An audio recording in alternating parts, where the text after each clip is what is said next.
Hello, dear people in Greece. I'm very happy to talk to you. Our society is currently undergoing fundamental transformation, and this is driven by data, big data. Within just 60 seconds, we're sending 700,000 Google queries. We're posting 500,000 Facebook comments. And as we move and go shopping, that creates data too. Altogether, big data is now seen as the oil of the 21st century.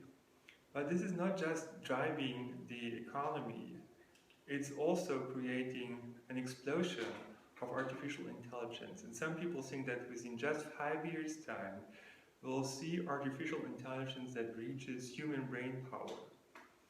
That creates competition with our current jobs. In fact, many experts think that within 10 to 20 years' time, about 50% of our conventional jobs will be gone.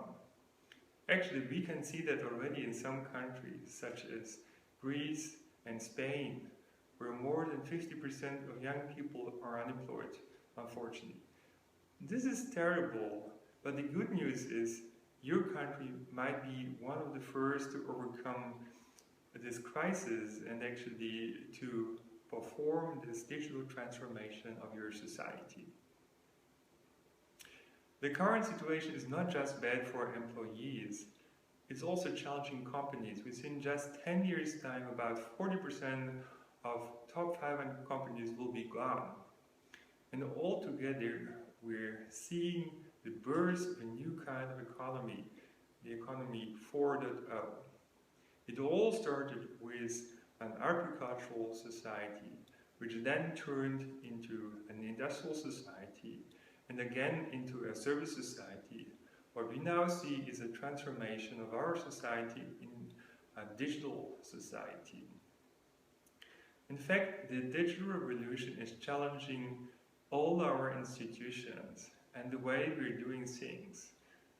The way we go shopping, we often do that online, but also the way we produce things. We can now do that at home with 3D printers. Soon we may have self-driving cars, so the way we move is changing. Also the way we transport goods through drones. The way we do research with big data analytics. The way we educate, for example with MOOCs, that allows us to educate 1 million people at a time. Our health system will be changing through personalized medicine, and most likely politics and the economy as well. We've already seen a fundamental transformation of the financial business and the insurance business, but also war may change with the possibility of cyber wars. So in principle, we know what that means. If you open the history book, we know that all the transformations of our society have come along with financial and economic crises, sometimes with revolutions and wars. Unfortunately, we do have already this financial and economic crisis. We don't want to have a revolution. We don't want to have war. So we need to think twice what to do now. Our society is now at a crossroads, and we could do terrible mistakes. We could lose our economic system and democracy, but we would also be able to marry them in a new way by use of novel technologies such as the Internet of Things. And here is this new approach, which is consistent with individual autonomy, democracy, and jobs for everyone. Distributed data and control to enable self-organization. Let me start with some thoughts how to create new jobs and earn money in the future. Of course, obviously, information and knowledge production will be at the heart. But also, creative work will be much more important than before. Personalized products will be on the rise, and in fact, we can produce them ourselves with 3D printers, for example. But collaboration with others will become more and more important. Co-creation is the new approach of the new economy 4.0. We'll see a lot more network thinking. And in fact, that's also reflected in the sharing economy, which is an opportunity to keep reasonably high standards of living while resources are limited. In fact, we can create a higher quality of life for more people by creating a sharing economy. Actually, even more interesting changes are on the rise because information can be shared as often as we like. So it's not a limited resource. We can use it in a trillion different ways. If we want to have more of it, we don't have to take it away from others, and that allows us to overcome conflict. In fact, sharing information could create more value, as we know from culture. And we know also that we can now create value from basically nothing. Well, actually from bits and bytes. But Bitcoin has actually shown how to do this. It's been more valuable than gold at times. We can also create virtual realities. And actually, I personally believe that we'll see a lot of economic value created in these virtual worlds. So, besides this classical economy, which is based on economies of scale and rationalization, we'll see the birth of a new kind of economy that I think you should be focusing on, which is built on co-creation, for example, of cultural goods. And what do we need for this? Well, we need to build an information ecosystem where we can interact and co-create. And so basically that goes away from doing things by ourselves, I mean a single company for example, towards a situation where interaction creates new value. And in fact, this is what can result from this. If we do it right, then we will end up with exponential innovation. So the classical approach is based on linear innovation. There is a new type of car every 2 years that's brought on the market. However, what we need now is exponential innovation. And that basically is built on interoperability of products and services, allowing to create new products and services. So the more products and services are around, the more opportunities are created to have new combinations of these services and products. But how would we get all the data for the new kinds of business? Well, we would need to create it ourselves. And that can now actually be done with NervousNet. NervousNet is using the emerging Internet of Things to create data about the world around us. This real-time data can be used to solve problems that we've had for many decades, such as this annoying stop-and-go traffic. So by measuring real-time data and creating the right kind of feedbacks, the right kind of interactions on a local basis can create much more efficient systems and overcome these terrible problems. Well, how would we do the real-time measurement of externalities, of good and bad ones? Well, that's not so difficult actually. We have the resources needed for that. Many of you have probably a smartphone, and the most interesting thing about these smartphones are all those sensors which are in your smartphone, about 15 of them. We now network all those smartphones together, then we can actually create a global measurement system. For example, we can measure acceleration, and if all our smartphones would start shaking at the same time, that would probably mean there is an earthquake, and so we would want our smartphone to warn our friends and family and colleagues to get in a safe place. But we want to have an information system that we can trust and control, and that's why we should build this large nervous system as a citizen web. A citizen web that gives people the possibility of informational self-determination. So we want users to decide what data they produce for themselves and what data they want to share. So all the sensors can be separately controlled by the users. Well, with such a system, we can do a lot of nice things. We can create greater awareness, for example. We can create new compasses for decision makers that can make things visible that we couldn't see in the past.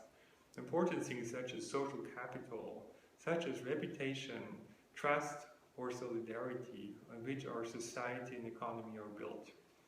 We can map resources, but we can also map crises, and that can help us a lot. More importantly even, we can use real-time data to create real-time feedbacks, and that allows dynamical systems to self-organize like magic if we do it the right way.